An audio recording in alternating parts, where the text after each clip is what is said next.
CET ಪರೀಕ್ಷೆ ವೇಳೆ ವಿದ್ಯಾರ್ಥಿಗಳ ಜನಿವಾರ ಕತ್ತರಿಸಿದ ಕೃತ್ಯವನ್ನು ಖಂಡಿಸಿ ಇಲ್ಕಲಿನ ಜನಿವಾರ ಧರಿಸುವ ಸಮಾಜಗಳ ಒಕ್ಕೂಟದಿಂದ ಪ್ರತಿಭಟನಾ ರ್ಯಾಲಿಯನ್ನು ಹಮ್ಮಿಕೊಳ್ಳಲಾಗಿತ್ತು. ಸನಾತನ ಧರ್ಮಕ್ಕೆ ಅಪಚಾರ ಮಾಡಿದ ಅಧಿಕಾರಿಗೆ, ಸನಾತನ ಧರ್ಮಕ್ಕೆ ಅಪಚಾರ ಮಾಡಿದ ಅಧಿಕಾರಿಗೆ ಧಿಕ್ಕಾರ, ಧಿಕ್ಕಾರ. ಅಧಿಕಾರಿಗಳಿಗೆ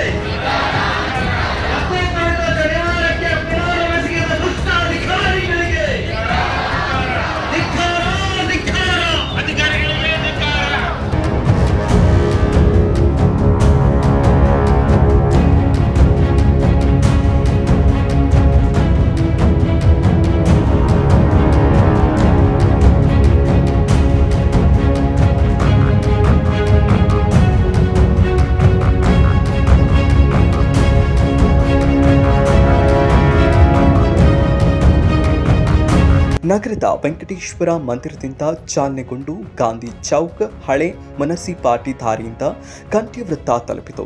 ಕಂಠ್ಯವೃತ್ತದಲ್ಲಿ ಘೋಷಣೆಗಳನ್ನು ಹಾಕಿದ ಒಕ್ಕೂಟ ಜನಿವಾರ ಕತ್ತರಿಸಿ ನಮ್ಮ ಧಾರ್ಮಿಕ ನಂಬಿಕೆಗಳಿಗೆ ಧಕ್ಕೆ ಮಾಡಿದ್ದು ಕೂಡಲೇ ತಪ್ಪಿತಸ್ಥರ ವಿರುದ್ಧ ಕಾನೂನು ಕ್ರಮ ಕೈಗೊಳ್ಳುವಂತೆ ತಹಶೀಲ್ದಾರರ ಮೂಲಕ ರಾಜ್ಯ ಸರ್ಕಾರಕ್ಕೆ ಮನವಿ ಸಲ್ಲಿಸಲಾಯಿತು. ಜನಿವಾರ ಹಾಕೊಂಡವ್ರನ್ನ ಪರೀಕ್ಷೆಗೆ ಹೋದಾಗ ಕತ್ತರಿ ತಗೊಂಡು ಜನಿವಾರ ಕತ್ತರಿಸಿದ್ದು ಸಾಮಾನ್ಯ ಸಂಗತಿ ಅಲ್ಲ.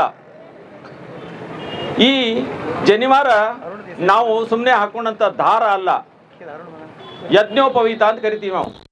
ಉಪವೀತ ಅಂದ್ರೆ ಸಮೀಪಕ್ಕೆ ಹೋಗುದು, ಯಜ್ಞದ ಸಮೀಪಕ್ಕೆ ಹೋಗುದು. ಯಜ್ಞ ಅಂದ್ರೆ ಏನು? ಯಜ್ಞ ಅಂದ್ರೆ ಏನು? ಬಹಳ ಜನ ಅದನ್ನ ಅಪಾರ್ಥ ಮಾಡ್ಕೊಂಡ್ರೆ ಯಜ್ಞ ಅಂದ್ರೆ ಹೋಮ ಮಾಡುದು, ಅಲ್ಲಿ ಬಲಿ ಕೊಡುದು, ಅಲ್ಲಿ ಏನೋ ಒಂದು ಇದನ್ನ ಮಾಡುದು ಅಂತಂದು. ಅದಲ್ಲ.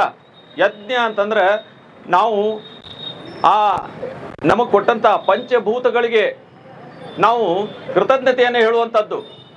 ಆ ಗಾಳಿ, ವಾಯು, ನೀರು, ಈ ಎಲ್ಲ ರೀತಿಯಿಂದ ಉಪಕಾರ ಮಾಡಿದಂಥ, ಮನುಷ್ಯನಿಗೆ ಉಪಕಾರ ಮಾಡಿದಂಥ ಈ ಎಲ್ಲ ಪಂಚಭೂತಗಳಿಗೂ ಮತ್ತು ಸಕಲ ದಿಕ್ಪಾಲಕರಿಗೂ ನಾವು ಕೃತಜ್ಞತೆಗಳನ್ನು ಹೇಳುವಂಥ ಆ ಒಂದು ಕ್ರಿಯೆ ಯಜ್ಞ. ಆ ಯಜ್ಞದ ನಾವು ಕೃತಜ್ಞರಾಗುವಂತ ನಾವು ಹೋಗುವಂಥ ಒಂದು ಸಾಧನ ಯಜ್ಞೋಪವೀತ. ಅದನ್ನ ಸುಮ್ಮನೆ ಎಲ್ಲೋ ಏನೋ ರೋಡ್ನೊಳಗೆ ನಿಂತಾಗ, ಅಂಗಡಿ ಒಳಗೆ ನಿಂತಾಗ ಹಾಕೊಳೋದಕ್ಕೆ ಬರಂಗಿಲ್ಲ. ಅದಕ್ಕೆ ಸರಿಯಾದ ಮುಹೂರ್ತ, ನೂಲುಣ್ಣಿಮೆ ಅಂತನ್ನುವಂಥ ಒಂದು ಮುಹೂರ್ತ ನಿಷ್ಕರ್ಷೆ ಮಾಡ್ತೀವಿ. ಆ ಮುಹೂರ್ತ, ಸರಿಯಾದ ಮುಹೂರ್ತದ ದಿನ ನಾವೆಲ್ಲ ಅದನ್ನ ಆ ಯಜ್ಞೋಪವೀತವನ್ನ ಹಾಕಿಕೊಂಡು ನಾವು ಆ ಮಂತ್ರಪೂರ್ವಕವಾಗಿ ಹಾಕಿಕೊಂಡು ಅದನ್ನ ನಾವು ಆ ಪವಿತ್ರತೆಯನ್ನ ನಾವು ಸಾಧಿಸ್ತೀವಿ.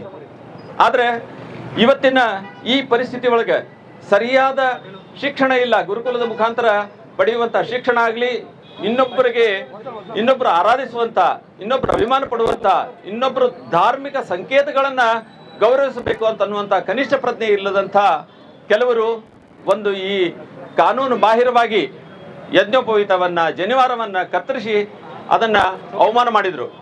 ಇಂಥ ಅವಮಾನಕರ ಘಟನೆ ನಾವು ಸಹಿಸಿಕೊಳ್ಳೋದಕ್ಕಾಗುವುದಿಲ್ಲ. ಆದ್ದರಿಂದ ಇದನ್ನ ಕೇವಲ ಪ್ರತಿಭಟನೆ ಮಾತ್ರ ಅಲ್ಲ, ನಾವು ಅವರಿಗೆ ಈ ಮೂಲಕ ಎಚ್ಚರಿಕೆ ಕೊಡ್ತಾ ಇದ್ದೀವಿ.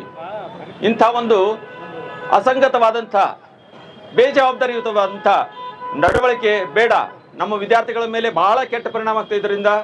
ಆದ್ದರಿಂದ ಇಂಥ ಅಸಂಗತವಾದಂಥ, ದೋಷಪೂರ್ಣವಾದಂಥ ಇಂಥ ಯಾವುದೇ ಕ್ರಿಯೆ ಬೇಡ ಅಂತನ್ನುವಂಥ ಮಾತುಗಳನ್ನು ಇಲ್ಲಿ ಹೇಳ್ತಾ, ನಾವು ಇಲ್ಲಿ ಸನ್ಮಾನ್ಯ ತಹಶೀಲ್ದಾರ್ ಇಲ್ಕಲ್ ಇವರಿಗೆ ನಾವು ಇಲ್ಲಿ ನಮ್ಮ ಎಲ್ಲ ಸುಮಾರು 12-13 ಸಂಸ್ಥೆಗಳ ಪರವಾಗಿ, 14 ಸಂಸ್ಥೆಗಳ ಪರವಾಗಿ ನಾವಿಲ್ಲಿ ನಾವು ಮನವಿಯನ್ನ ಓದಿ ಅವರಿಗೆ ತಹಶೀಲ್ದಾರ್ ಅಧಿಕಾರಿಗಳಿಗೆ, ತಹಶೀಲ್ದಾರ್ ಕಚೇರಿ ಅಧಿಕಾರಿಗಳಿಗೆ ನಾವು ಕೊಡ್ತೀವಿ.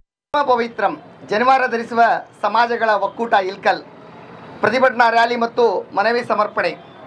ಇವರಿಗೆ ಇಲ್ಕಲ್ ತಹಶೀಲ್ದಾರರು ಇವರ ಮುಖಾಂತರ ಸಲ್ಲಿಸುವ ಪ್ರತಿಭಟನೆ ಪತ್ರ ಹಾಗೂ ಮನವಿ ಪತ್ರ. ಮಾನ್ಯರೇ, ಇತ್ತೀಚೆಗೆ ರಾಜ್ಯದ ಕೆಲವು ಸಿಇಟಿ ಪರೀಕ್ಷಾ ಕೇಂದ್ರಗಳಲ್ಲಿ ನಡೆದಿರುವ ಅನಿರೀಕ್ಷಿತ ಘಟನೆಗಳು ನಮ್ಮ ಸಮಾಜದ ಧಾರ್ಮಿಕ ಭಾವನೆಗಳಿಗೆ ಆಘಾತವನ್ನುಂಟು ಮಾಡಿದೆ. ಶಿವಮೊಗ್ಗ, ಬೀದರ್, ಧಾರವಾಡ ಜಿಲ್ಲೆಗಳ ಸಿಇಟಿ ಕೇಂದ್ರಗಳಲ್ಲಿ ಕೆಲವು ಬೇಜವಾಬ್ದಾರಿ ಜನಿವಾರ ಧರಿಸಿ ವಿದ್ಯಾರ್ಥಿಗಳ ಪರೀಕ್ಷೆ ಬರೆಯಲು ಅಡ್ಡಿಪಡಿಸಿರುವುದು ಆತಂಕಕಾರಿ ವಿಷಯವಾಗಿದೆ. ಮುಂದುವರಿದು ಕೆಲವು ವಿದ್ಯಾರ್ಥಿಗಳು ಜನಿವಾರವನ್ನು ಕತ್ತರಿಯಿಂದ ಕತ್ತರಿಸುವ ಘಟನೆಗಳು ಕಾನೂನು ಬಾಹಿರವಾಗಿದ್ದು ನಮ್ಮ ಧಾರ್ಮಿಕ ಆಚರಣೆಗಳು ಹಾಗೂ ಭಾವನೆಗಳ ಮೇಲೆ ಎಸಗಿರುವ ಅಮಾನವೀಯ ಕೃತ್ಯಗಳಾಗಿವೆ. ಇಲ್ಕಲ್ ನಗರದ ಸಮಸ್ತ ಹಿಂದೂ ಸಮುದಾಯಗಳು ಈ ಕೃತ್ಯಗಳನ್ನು ಉಗ್ರವಾಗಿ ಖಂಡಿಸುತ್ತಾ ತಪ್ಪೆಸಗಿದ ಸಿಬ್ಬಂದಿಗಳ ಮೇಲೆ ಕ್ರಮ ಕೈಗೊಂಡು ಕ್ರಿಮಿನಲ್ ಮೊಕದ್ದಮೆ ಹೂಡುವಂತೆ ನಾವು ಕರ್ನಾಟಕ ಸರ್ಕಾರವನ್ನು ಈ ಮೂಲಕ ಒತ್ತಾಯಿಸುತ್ತೇವೆ. ಇಂತಹ ಕೃತ್ಯಗಳು ತಿಳಿಯದೆ ಮಾಡಿರುವುದಿಲ್ಲ. ಒಂದು ವರ್ಗದ ಜನಾಂಗವನ್ನು ಅವಮಾನಗೊಳಿಸುವ, ಸಮಾಜವನ್ನು ಅಭದ್ರಗೊಳಿಸುವುದೇ ಇವರ ಗುರಿಯಾಗಿದೆ. ಪರ್ಯಾಯವಾಗಿ ದೇಶವನ್ನು ಒಡೆದು ಆಳುವ ಇಂತಹ ಷಡ್ಯಂತ್ರಗಳ ಅರ್ಥ ಮಾಡಿಕೊಂಡು ಇವುಗಳನ್ನು ನಿಲ್ಲಿಸುವುದು ಅಗತ್ಯವಿದೆ. ಸಾವಿರಾರು ವರ್ಷಗಳ ಪರಂಪರೆಗೆ ಬೆಲೆ ನೀಡಬೇಕಾಗಿರುವುದು ಪ್ರತಿಯೊಬ್ಬ ಭಾರತೀಯರ ಕರ್ತವ್ಯವಾಗಿದೆ. ಜನಿವಾರವನ್ನು ನಾವು ಯಜ್ಞೋಪವೀತವೆಂದು ಗೌರವಿಸುತ್ತೇವೆ. ಮನುಷ್ಯನು ಬದುಕಲು ಬೇಕಾಗಿರುವ ಎಲ್ಲ ಅನುಕೂಲತೆಗಳನ್ನು ನೀಡಿರುವ ನಿಸರ್ಗಕ್ಕೆ ನಾವು ಕೃತಜ್ಞತೆ ಸಲ್ಲಿಸುವ ದೈನಂದಿನ ಕರ್ತವ್ಯಕ್ಕೆ ಯಜ್ಞೋಪವೀತವು ನಮ್ಮ ಪ್ರಾಥಮಿಕ ಅರ್ಹತೆಯಾಗಿರುತ್ತದೆ. ಯಜ್ಞೋಪವೀತವು ನಮಗೆ ಬೇಡವಾದಾಗ ತೆಗೆದು ಇಡುವ ಬಟ್ಟೆಯಲ್ಲ, ನೂಲಿನ ದಾರವಲ್ಲ. ಅದು ನಾವು ಬದುಕಿರುವವರೆಗೂ ನಮ್ಮ ಶರೀರದ ಹಾಗೂ ಆತ್ಮದ ಅವಿಭಾಜ್ಯ ಅಂಗವಾಗಿರುತ್ತದೆ. ಇಂತಹ ಕೃತ್ಯವನ್ನು ಎಸಗುವುದು ವ್ಯಕ್ತಿಗೆ ಮಾತ್ರವಲ್ಲದೆ ಅದನ್ನು ನಂಬಿರುವ ಎಲ್ಲ ಹಿಂದೂ ಸಮುದಾಯಗಳಿಗೆ ಮಾಡುವ ಘೋರ ಅನ್ಯಾಯವಾಗಿದೆ. ನಿಮಗೆ ಗೊತ್ತೇ, ಜನಿವಾರವನ್ನು ಯಾವಾಗ ಕತ್ತರಿಸುತ್ತಾರೆಂಬ ವಿಷಯವು ಮನುಷ್ಯನು ಅಂತ್ಯಷ್ಟಿಯ ಕಾಲದಲ್ಲಿ ಮಾತ್ರ ಕತ್ತರಿಸಲಾಗುತ್ತದೆ. ಬದುಕಬೇಕಾಗಿರುವ ಮಕ್ಕಳ ಮೈಮೇಲಿನ ಜನಿವಾರವನ್ನು ಹೀಗೆ ನಿಮ್ಮ ಸಿಬ್ಬಂದಿಯು ಕತ್ತರಿಸಿ ಪಾಲಕರ ಭಾವನೆಗಳಿಗೆ ಆಗುವ ಆಘಾತ ಕ್ರಮದಿಂದ ಸರಿಪಡಿಸಲು ಸಾಧ್ಯವೇ? ಇದು ಅಮಾನುಷ ಹಾಗೂ ಗೌರವದ ಪರಮಾವಧಿ. ಇಂಥ ಹೇಯ ಕೃತ್ಯ ನಮ್ಮ ಹಿಂದೂ ಸಮಾಜಗಳೆಲ್ಲ ಒಕ್ಕೊರಲಿ. ಜನಿವಾರವನ್ನು ಕತ್ತರಿಸಿದ ಘಟನೆಗಳು ಭಾರತೀಯ ಸಂವಿಧಾನದ 25ರಿಂದ 28ರವರೆಗಿನ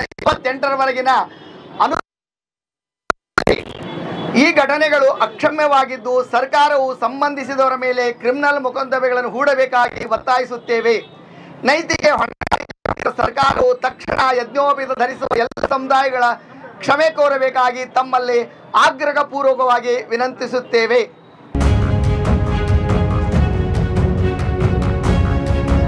ಈ ಸಂದರ್ಭದಲ್ಲಿ ಬ್ರಾಹ್ಮಣ ಸಮಾಜ, ದೇವಾಂಗ ಸಂಘ, ಸ್ವಕುಳಸಾಳಿ ಸಮಾಜ, ಮಹೇಶ್ವರಿ ಸಮಾಜ, ಪದ್ಮಸಾಲಿ ಸಮಾಜ, ಭಾವಸಾರ ಕ್ಷತ್ರಿಯ ಸಮಾಜ, ಮರಾಠ ಸಮಾಜ, ಚಿತ್ರಗಾರ ಸಮಾಜ, ಆರ್ಯ ವೈಶ್ಯ ಸಮಾಜ, ವಿಶ್ವ ಹಿಂದೂ ಪರಿಷತ್, ಸಾಮಾಜಿಕ ಸಾಮರಸ್ಯ ಗತಿವಿಧಿಯ ನೂರಾರು ಜನರು ಪಾಲ್ಗೊಂಡಿದ್ದರು.